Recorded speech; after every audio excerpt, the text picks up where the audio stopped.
सभी साक्षरता प्रभारी साहिबान को नमस्कार। जो भादरा ब्लॉक के द्वारा साक्षरता जो पढ़ना लिखना अभियान है उसकी सूचना मांगी गई है। उस सूचना में एक पीडीएफ फाइल जिसमें 5 फॉर्मेट है, वो 500 फॉर्मेट किस तरीके से भरने हैं और कौन कौन सी जानकारी उसमें भरनी है, इस वीडियो में उसी के बारे में बात करेंगे। तो अगर देखें हम सबसे पहला जो फॉर्मेट है, फॉर्मेट 1, इसमें क्या है, केंद्रवार पठन पाठन करने वाले असाक्षरों की संख्यात्मक सूचना है। केवल संख्यात्मक सूचना देनी है इसमें।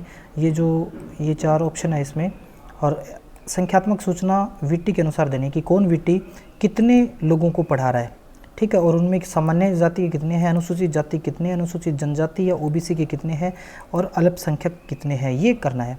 जैसे हमने एक उदाहरण लिया भांगवा पंचायत का, तो साक्षरता केंद्र का नाम यहाँ भर दिया, स्थान भर दिया, जैसे भांगवा और घर पर ही पढ़ा रहे हैं। तो सबसे पहले जैसे ये वीटी है कौर सिंह, तो ये कौर सिंह कितने लोगों को पढ़ा रहे हैं, तो वो हमने यहाँ इसमें भरने फॉर्मेट 1 में। तो कौर सिंह का लिंग भर दिया हमने और कक्षा का समय भर दिया। तो कक्षा का समय इसी फॉर्मेट में भरना है, जैसे 4 बजे तो 4 बजे, ऐसा नहीं कि 4 से 5, 6 से 7, ऐसा नहीं भरना, सिर्फ 4 PM है तो 4 PM। इसके बाद में ये कितने सामान्य जाति के कितने लोगों को पढ़ा रहे हैं, अनुसूचित जाति कितने लोगों को पढ़ा रहे हैं, अनुसूचित जनजाति या ओबीसी के कितने को पढ़ा रहे हैं और अल्पसंख्यक को कितने पढ़ा रहे हैं, ये चीज़ें हमने यहाँ इसमें भरनी है। तो आपके पंचायत में जितने ग्राउंड लेवल पे वीटी काम कर रहे हैं उनकी डिटेल यहाँ इसमें भरनी है। जैसे यहाँ सभी पीओ ने 20-20 चुने थे नाम, लेकिन सभी का फील्ड में काम नहीं कर रहे हैं, तो उनमें अगर कम है या फिर जो भी काम कर रहे हैं उन लोगों की डिटेल इसमें फॉर्मेट नंबर 1 में भरनी है, वीटी की डिटेल। फॉर्मेट नंबर 2 में क्या है, स्वयं सेवकों का वर्णन है, ठीक है, यानी कि इसमें विवरण है सारा।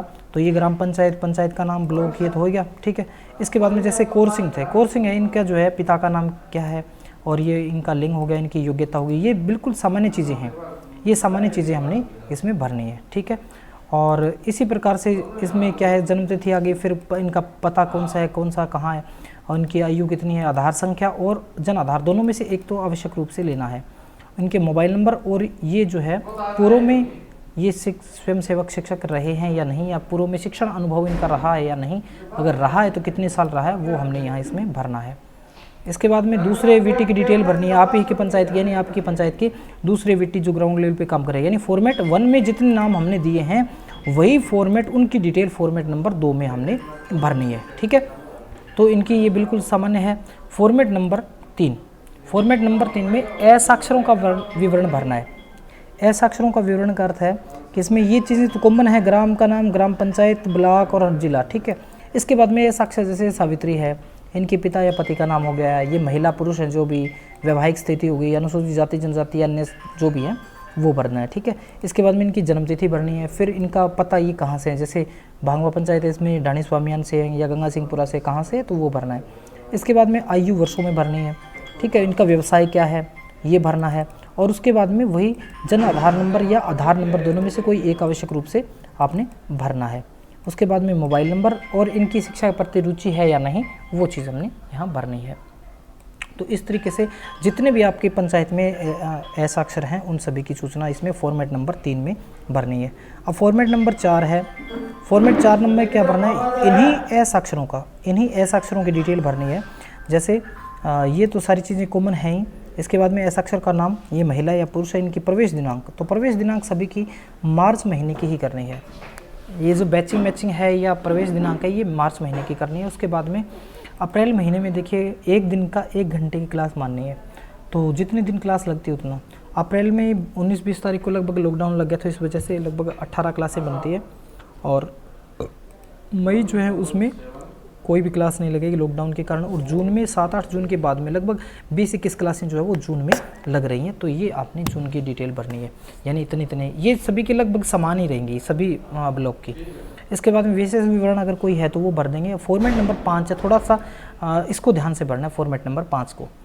फॉर्मेट नंबर 5 में क्या है, ये चीज़ें कॉमन हो गई। उसके बाद में वीटी का नाम, वीटी कौर सिंह है, और देखिए अगर प्रपत्र वापस 1 पर जाएँ तो ये क्या कर रहे हैं कि ये 2 अनुसूचित जाति के और 2 सामान्य ओबीसी अनुसूचित जनजाति के लोगों को पढ़ा रहे हैं, यानी कुल 4 लोगों को पढ़ा रहे हैं। तो जो फॉर्मेट नंबर 5 है इसमें इन चारों, जिन लोगों को 4 को पढ़ा रहा है उनका, इनके सामने इन चारों का अलग अलग से, यानी कि हर एक कॉलम में इनका जो है, हर एक लाइन में इनका डिटेल भरनी है, इनके जो असाक्षर हैं यानी कि ये कोर्सिंग जो है वो किन किन को पढ़ा रहे हैं उनकी यहाँ भरनी है, क्योंकि इस फॉर्मेट में दो है, एक तो स्वयं सेवक वित्ती का विवरण है और दूसरा अगर आप इस फाइल को करेंगे तो यहाँ जो है असाक्षरों का विवरण है। तो ये जो है आपके कोर्सिंग जो है वो किस किस को पढ़ा रहे हैं, तो ये 4 को पढ़ा रहे हैं, जैसे बाला देवी, शकुंतला, सावित्री, मुनि देवी, इनको पढ़ा रहे हैं। फिर इनकी डिटेल आ जाएगी, इनका एडमिशन कब का है, इनके पिता या पति का नाम क्या है, ठीक है, ये महिला पुरुष हैं, विवाहित है, SC OBC ST जनरल जो भी हैं, तो ये सारी चीज़ें जो है बिल्कुल सामान्य चीज़ें यहाँ भरनी है। बस प्रपत्र नंबर 5 और प्रपत्र नंबर 1 में ये ध्यान रखने वाली बातें हैं। आधार नंबर और जन आधार नंबर दोनों में से कोई एक जो है ले सकते हैं, और इनके मोबाइल नंबर भी हमने लेने हैं। तो इस प्रकार से ये 500 प्रपत्र जो है वो पूरे करके आपने कार्यालय की मेल ID cbeo.bdr@gmail.com पर आपने भिजवानी, या मेरे पर्सनल नंबर पर भी आप व्हाट्सएप करवा सकते हैं। तो इस तरीके से कंप्लीट करके ही आप ये फॉर्मेट भेजें, क्योंकि इस फाइल में 5 अलग अलग फॉर्मेट हैं। उम्मीद है ये चीज़ें समझ में आ गई होंगी। फिर भी कोई प्रॉब्लम रहती है तो आप जो है वो व्हाट्सएप के ज़रिए या फ़ोन कॉल के ज़रिए मुझसे कॉन्टैक्ट कर सकते हैं।